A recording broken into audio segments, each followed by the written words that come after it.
noćnu zvijezdu Euforbiju. Vi ste sa tim upoznati sigurno. Vi znate, ne znate? Euforbija. Euforbija, jesu. Ali... Je li to cvijeće? Nije, to samo mi cvijeće. Euforbija bude crveno gore. Znam. Po crveni ovaj. Imamo ciklamu, znači. A znam to. Ciklamu znate. I pletni program. Pletni program imamo, znači, pelargoniju i donale, zonale. To ti je vrsta pelargonije, ta porodica. Običnom pačunicu. Da. To je sad za sad. Mi se vrano je za taj program, ali eto, oni su htjeli da to bude tako, pa ću svi pojeći pa navijem. Ajde, dobro.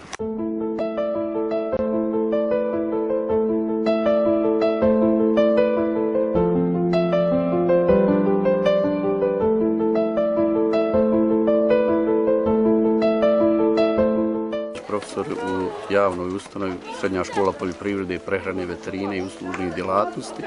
Danas sam došao sa 3 odjeljenja cvjećara, jednim odjeljenjem poljoprivrednih tehničara, da posjetimo gospodina Elvira Kadića i njegovu proizvodnju cvijeća. Pošto naši učenice edukuju 3 godine u samoj proizvodnji i primjeni cvijeća, došli smo danas ovdje i gdje smo mogli dosta da vidimo dobru i zdravu proizvodnju cvijetnih vrsta. Ovdje pored mene je jedna vrsta Euforbije koja je već počela da daje crvenu boju listova ili takozvani brakteja i ona je već spremna za tržište. Znači, mi smo prezadovoljni posjetom ovdje, gospodin Elvir nas je primio i mi smo zahvalni ovaj put.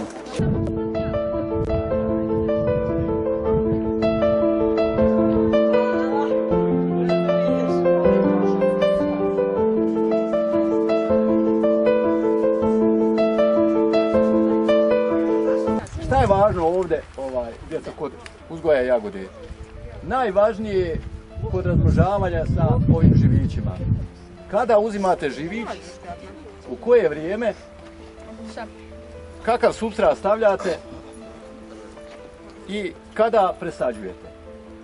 Kod svake sadnice jagode, jedan najvažniji uslov jeste pup.